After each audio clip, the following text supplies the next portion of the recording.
a story on her, and they came into her to interview her, and they asked her, they said, well, now your fourth husband, what is his occupation? And she said, well, he owns a funeral home. He's a funeral home director. And being curious, kind of going back and getting her background and her history, she said, well, may I ask what the occupations of your other three husbands were? She said, no, I'll be glad to. She goes, my first husband was a banker. My second husband was a circus master. And my third husband was a pastor. And the interviewer kind of looked and was kind of surprised and said, well, those really don't tie together. Why all the difference? She said, she goes, it's simple. She said, 1 for the money, 2 for the show, 3 to get ready, and 4 to go. Now, love. That's terrible, isn't it? Love. It has been said that love does not make the world go round, but it makes the trip a whole lot more worthwhile. Life does not precede love. Love precedes life. How do we know that? Well, in the same verse that we used with our children this morning, in John chapter 3, verse 16, it said what? For God so loved the world. It was because of God's love that he created you and that he created me. It was out of his love that he created us. So we know that love came before life. God gave us life, but first of all, he loved us and then gave us life. In our scripture portion today, just in a few verses we're going to read in just a moment, Christ talks about 3 directions our love should go. How are we to love? How do we know how to love? How can we love? What's our example? And he gives us an example. He says, your love should go in 3 different directions. Number 1, and most importantly, we are to love him with our whole hearts. And we'll read that in just a minute. We're to love God. Number 2, we are to love others. And number 3, and it's important, we are to love ourselves. We are to love ourselves. So let's take a look this morning and look at this passage. And as we look at it, we look at Matthew chapter 22, verses 36 to 40. And again, Christ is talking to the religious leaders, the Pharisees and the Sadducees, and they're trying to trick him, trying to ask him questions. And they ask him a question in verse 36 of Matthew chapter 22. Master, which is the greatest commandment of the law? In other words, which one's most important? Which commandment's most important, as they would have studied the Old Testament law? Jesus said unto them, Thou shalt love the Lord, these are Jesus' words, Thou shalt love the Lord thy God with all my heart, and with all thy soul, and with all thy mind. This is the first and great commandment. And the second is like unto it. Thou shalt love thy neighbor as thyself. On these 2 commandments hang all the law and all the prophets. He's saying, everything that is important, everything that you need to learn, everything that you need to learn hinges on this 2 commandments. So number 1, you love God with all of your hearts. Number 2, you love other people. And number 3, we learn to love ourselves. But what happens many times is we get those out of sequence. First of all, we try to love ourselves. And we try to stay hooked there. And when we do that, it doesn't work because we're all self-contained. We're going the wrong direction. When we first of all learn how to love God with all of our hearts, then the rest of these things will fall into place. But if we don't have that, then we kind of miss what's going on. So step number 1, direction of our love. How do we do it? We have to love God with all of our hearts. And it amounts to what? The amount of time that we spend with him or with his word reflects on how much love we have for him. It's just like people in your life. If you love them and you care about them, you find a way to spend time with them. You talk to them, you hang around them, you want to be with them, you're excited about what's going on in their lives, you want to hear what's taking place, even every little detail, you want to know what's going on. And if we love God, it's a reflection of what? Our love for him, spending time with him, is a reflection of our love for him. So we have to ask ourselves, I say that I'm a Christian, but do I ever spend any time with God? Do I ever take any time and read his word? Do I take time to talk to him and pray? Do I take time to tell others what he is doing in my life? Do I take time to reflect what God's doing in me and share that and live that in my life? Well, we have to go back and ask ourselves that question. Do I really love him? And even when I come to a church service, which I am so thankful you're here, we're so blessed with a wonderful church family. We ask ourselves again the question, why do I go? What is the motive? What am I trying to learn? What am I trying to gain? Hopefully it's a reflection of the love that we have for God, that we come because we want to worship him. We want to worship with other believers. We want to get to know him better. It's like the little boy that came into a Sunday school class, and he was always on time. And we'll say his name today was Gary. So Gary was always on time when he came to a Sunday school class. He was never late. So one Sunday, Gary walks in, he's kind of late. And the teacher looks at him, she says, Gary, you're always on time. Is everything okay? And Gary goes, yeah, everything's all right. He goes, I was going to go fishing. My dad and I were going to go fishing. And he told me, he says, son, he goes, you go ahead and go on to church. Well, he said, the teacher was impressed and said, wow, she goes, that's really good that, Gary, that your father told you to go on to church. Do you know why that he told you to go on to church instead of going fishing with him? And the little boy looks up, Gary looks up and he goes, yes, he goes, I do. He goes, he told me he didn't have enough bait for both of us. Now, we don't want to have to go to church because we don't have enough bait or there's nothing else going on, right? We want to go to church because we have a desire to want to spend time and get to know God better, to read about him, to learn about him, and hopefully grow. And so the first step in direction of love, we want to have learning how to love. We want to follow in line and be able to do that. We have to, first of all, learn how to love God and to love him with all of our hearts. For we need reminded how important it is to give our love. Have you ever been reminded at times about somebody that you really love, that you care about? They just come and they're just on your mind. And when you're again, or they do something and you're reminded once again how much you love them. We need to be reminded from time to time that, you know what? God loves me. I need to be reminded, and I need to give him my love back. For if we're not loving, we're not living. Remember that. If we're not loving, then we're really not living. We're existing, but we're really not living. We're not having that abundant life if we're not really learning how to love. And God says, I want you to love me with all of your heart. But sometimes we have to be reminded of that. Just like when we teach our children growing up and we teach them, let other people know that you love them, that you care about them. And sometimes it's hard for a child as they're growing to learn those lessons. And sometimes we as God's children, it's hard for us. And we need to go back and say, you know what? I need to get down on my knees today. And I need to say, Lord, thank you for all that you're doing for me. Thank you. I love you. I want you to know that. I'm thankful for how you take care of me, for how you take care of my family. I'm thankful for what you've given to me. I'm thankful for what you're doing for me. And I just need to let you know that I care about you and that I love you. There was a love story that came out of China. There's a couple named Lu and Zhu. And Lu was a 19-year-old boy, and Zhu was a 29-year-old widow. And the problem was in China that at the time it was frowned upon morally for a younger man to be with an older lady. So he was only 19 years old. Lu and Zhu was 29 years old, a widow. So they eloped, and they went out in the countryside in China. And they built their home in the side of a mountain in a cave below. And they had for the first couple of years, they had no electricity, they had nothing. But they built this home in there, and because Luke cared so much for his wife, that he didn't want her to have to try to get up the mountain by herself. So he went out and he hand-carved steps in the mountain for her to climb up. And he carved more than 6,000 steps. They lived happily and peacefully for over 50 years. Then when Lu was 72 years old, he came in from work one day, and he collapsed in his wife's arms, and he passed away, but he had grabbed her hand so hard and was holding that grip so tight that even after he passed, they had a tough time getting his hand to release hers.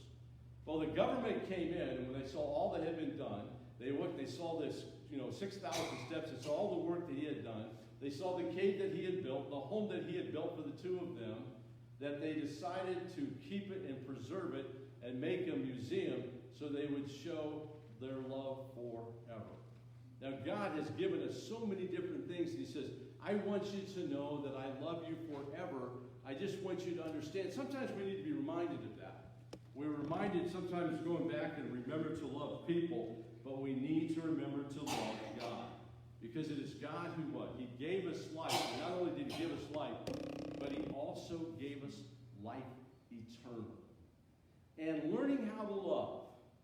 If you want to teach your children how to love, if you want to learn how to love, it all starts, the very first step in learning how to love, so we have to love God first.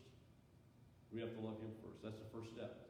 If we're able to get that step, then what happens is it opens up the door for us to be able to learn how to love other people. But if we don't love God first, we don't learn how to love other people because we're trying to do it in our own strength, and that doesn't work.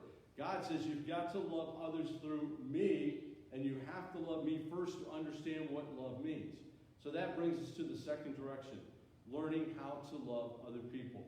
Learning how to be able to go the second mile, to care about people. Do I really care about others? Am I really able to love other people? Well, if I learn how to love Christ, what it will do is it will motivate me and help me to learn how to love other people. Years ago, you remember the comedian Carol Burnett? Remember, she used to be on TV all the time. She was crazy, with her jokes and impersonations, all things she did. She was in New York City. It was busy during the day. She got a cab. The cab stopped. She jumped out of the car. And when she shut the cab door, she shut her coat in the door. Well, the cab driver did not see that her coat was in the door. So he pulled out away from the curb and started slowly veering toward the traffic. And if she wasn't going to fall, she had to run with the cab. So the cab's going down the street, and she's running with the cab until somebody finally flagged the cab driver down, stopped him, told him what was going on. He jumped out, opened the door, got her coat out, and he said, Miss Burnett, he goes, are you okay? And she goes, yes, she's fine. She's out of breath. She goes, but how much more do I owe you? Now, sometimes in life, we go through the path with people, and we look and we stop and say, I need to really learn how to love other people. Because sometimes loving other people can be a challenge. We talk about it, and there's some people that you can walk into this room, and you can see them, and every time you see them, your face just lights up. You're just so happy to see them. You love them, you care about them. It's just much fun to be around them. They're a joy. They bring a smile to your face. Then there's others in life that when we get around them, we have a tendency to cringe a little bit. We kind of hold back and think, oh, I hope they don't want to get into this conversation today. I hope they don't want to do this today. We kind of hope maybe they won't see me, and maybe they won't be there, and we kind of try to kind of get away from it. It's like the two neighbors. And the little neighbor boy, of course, his name was what? It was Billy. Little Billy was in the backyard. His neighbor looks out and he sees Billy. And when he sees Billy has this shovel. And Billy is digging this big, deep hole in the backyard. Well, the neighbor's curious and wants to know, Billy, he says, why are you digging such a big hole? And Billy looked back at him and he said, my goldfish died. And he goes, and I'm burying it in the backyard. And the neighbor said, but Billy, why are you digging such a big hole for your goldfish? He said, my goldfish is in your cat. Now, sometimes in life, it can be challenging to love other people. They can do things that upset us. They can do things that aren't fun. And it becomes a challenge. Think about all the people that Christ ministered to when he walked the face of the earth. Some were a joy. Some loved him. Others were ones that doubted him. They hated him. They didn't want to be around him. And yet the Bible tells us, as we saw with the children this morning, what? God loves what? Everybody, right? Everybody's special in his eyes and sight because he created. He says what? You have to learn to love other people. In order to do that, we have to learn that sometimes it can be challenging at times to do that. We have to work at it. That's why if we don't love God first, we're not going to be able to love others unconditionally, because we're always going to be trying to do it in our own strength. And when we do that, we're going to get frustrated. We're going to get angry. We're going to get mad. And we're not going to be able to pull it off. We're going to say, I just can't do it. And you're right. On our own, we can't do it. And here's the tough thing, is we're called to love even what? If it's not reciprocated. It's easy to love somebody if they love you back. It's like the little girl that had her baby dolls, and she just hugged them and she loved them. And her mom says, honey, she goes, it's so nice, she goes, to see how much you love your dolls and how much you have fun with them, how much you enjoy them. And she goes, yeah, Mom, she goes, I have a problem. Her mom goes, what's your problem, honey? She goes, they never love me back. They never love me back. I wonder sometimes if God doesn't feel that way when he looks down upon us and say, you know, I love you, and I love you, but you never love me back. Where you try to love other people, but they just don't seem to love us back. And we get frustrated. It makes it hard. So what we have to do is sometimes we have to open our eyes and allow us to see them in different ways through God's eyes than through our eyes, and we have to be willing to open up and to do that. And that takes work. That's not always easy when we do that. There's two principles that if you and I will follow, it will change our life. Two powerful principles that will transform our relationships. Number one, when it comes to love, say it. Some of us have been brought up where it's tough to do that. Not everybody is easy for them to do it. And I'm not saying you have to do it every 5 minutes. But there are times, if you want to transform your relationship and you want to learn how to love others, one of the things we have to do is learn to say it. Let other people in your life know that you love them. Don't be afraid to say, I just want you to know that I love you. You see, it's good for them to hear it. They need to hear it. But it's also good for you, because you and I, because we need to say it. They need to hear it. We need to hear it. And we need to say it. Don't be afraid to go to somebody that you care about and say, I just want you to know, I love you. Let them know that. There's far too many people in this world, far too many relationships, when the last time somebody told them they loved them was a long time ago. There's a recent study done at UCLA on adults. And they said the normal adult to have a healthy relationship needs to have 8 to 10 touches a day. Now, touch doesn't mean it has to be a physical touch. For the first step in transforming a relationship, love, is say it. The second step in love is to show it. Say it and show it. Memorize those two things, you got it. Say it and show it. How do I show it? I demonstrate it. Sometimes it can be a simple hug. Sometimes it can be a simple tap on the shoulder. Sometimes it can be just taking a step back and taking 10 minutes and just listening to somebody. Some of that can be some of the hardest work you'll ever do. Just take a step back and listen to what they have to say. It can be sending a note, like so many of you do. I know Sue and Charlie and so many of you, you send notes to people, you encourage them, you let them know you're thinking about them. You take a step back, you got a hug, it can be a phone call, it can be a note, you can just put your arm around them, a touch, some kind words to let them know you're thinking about them. It can be encouragement. There's a ton of different ways to do touches. But when you want to transform your relationship and you want to learn how to love other people, it takes two things. It takes, number one, saying it. Don't be afraid to say it. No matter how tough you may think you are, say it. Get it out of your mouth, out of your heart. Be able to verbalize your feelings, how you feel inside. And number two is to show it. If we're able to do those things, it begins to transform our relationships, because it transforms us because we are saying it, we're getting active. It transforms others because they're hearing it and they're seeing it, and it makes a difference in their lives, and it makes a difference in your life. You know, Christ was always let others know that he loved them, that he cared about them. That's a powerful thing to show it and to say it. And then the last thing this morning we finish is this, is to love God, number one. Number two, to love others. And number three is what? Is to love ourselves. It's the final step. You see, most of us don't have to be taught to take care of ourselves. Most of us don't have to be taught to care about ourselves. It's the final step. And we want to take care of ourselves, and we want to do the best we can. But if you and I want to have peace in our lives and are able to love ourselves, we first of all have to love God. And when we love him, he gives us stability and teaches us and shows us how to love other people.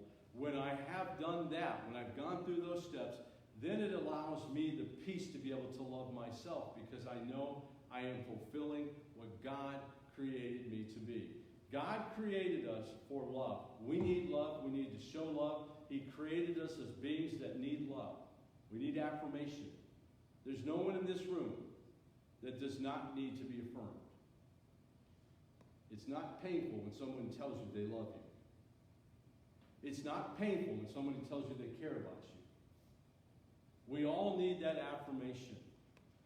And if we're going to be able to love ourselves, one of the challenges we face in our world today, why so many people are filled with anxiety, with hate, is they can't love themselves.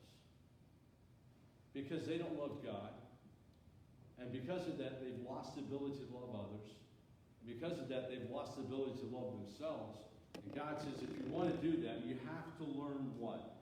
You have to learn to love me first of all. Because what it will do is it may involve change in our lives. We may have to humble ourselves and say, Lord, I need to open myself. Even though I may be non-emotional, I need to find a way to say to someone, I love you. I need to find a way to show it. Lord, it may involve me becoming more vulnerable. It may cause me to have to be more open. It may reduce some change in my life, but here's what will happen. In the end, it will bring joy and happiness to our lives if we're able to learn that and practice that. So we close our time together this morning. Sandra Palmer Carr told the story in a devotional book called The Upper Room. And in this story, she talked about how one night she was rocking her 4-year-old son, Boyd. He had him in the rocking chair and just rocking him back and forth, trying to get him ready for bed. When all of a sudden, the little boy got real still in the chair. And he looked up to his mom. His mom looked at him, and he looked up and he said, Mommy, he said, I'm in your eye. I'm in your eye. It was the first time he'd made a discovery like that. For as he was looking at her, he could see his reflection in her eye. And she said, yes, honey, you are. And the next question she asked him, she said, honey, am I in your eye? And she said for days afterwards, it would go day at a time, that her little boy would come up to her randomly and say, Mommy, am I still in your eye? Here's the blessing. We can know that if we put our faith and trust and know the Lord, you know what? We will always be in his eye. We are his children. And he will always say to us, regardless of what you've done, where you've been, what's happened, you're always my children. You're always in my eye. The question we have to answer is, are we in his? Are we in his eye? Are we showing that love back to him? Or being like the one with the doll that said, you know, Mommy, I love my doll, but the problem is my dolls never love me back. As we close this morning, it's really, as we talk about love, love, love, it's really a pretty basic, simple equation that we've talked about this morning. If we want to learn how to love, it's what? Learning how to love God, then through that, learning how to love others, and because we've learned to love God, we learn how to love others, and then we learn what? How to love ourselves. But here's the key that you and I have to come to a conclusion on. We have to remember that if I'm not loving, I'm not living. If I'm not loving, the challenge today will be real love, love, love. That we'll think about it and say, Lord, I need to, first of all, if I haven't taken time, I need to take time today to stop and let you know how much I love you for all you've done for me. I need to let you know I love you. And Lord, I need you to help me through your love, how to let the other people in my life know that I love them. I might need to tell them. I might need to show them. But Lord, please help me to be open. Please help me to love even the ones that sometimes are difficult to love.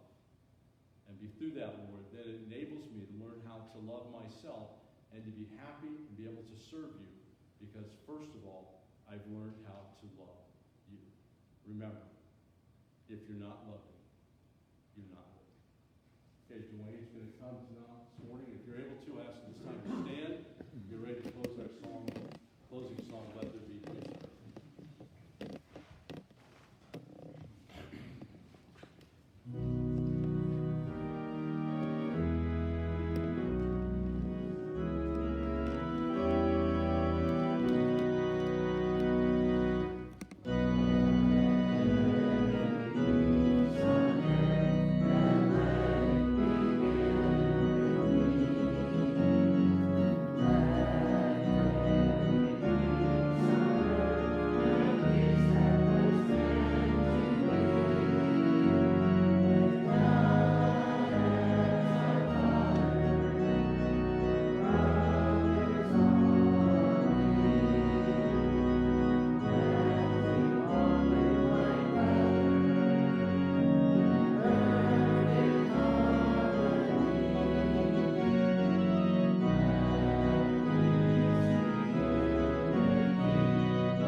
Starts by loving the Lord with all of our heart, and then loving others, and then learning how to love ourselves.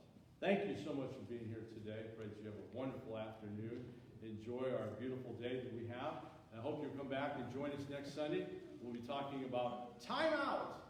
Time out. So I hope that you're coming to join us next Sunday. Let's bow our heads and pray. Father, thank you for today. Lord, thank you for, first of all, showing us love. Lord, that we may learn how to love you, and through that, we're able to love others. And Father, through that, we're able to love ourselves.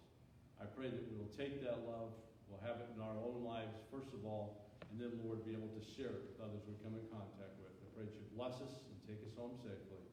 In Jesus' name, amen. I was supposed to take you in for a colonoscopy.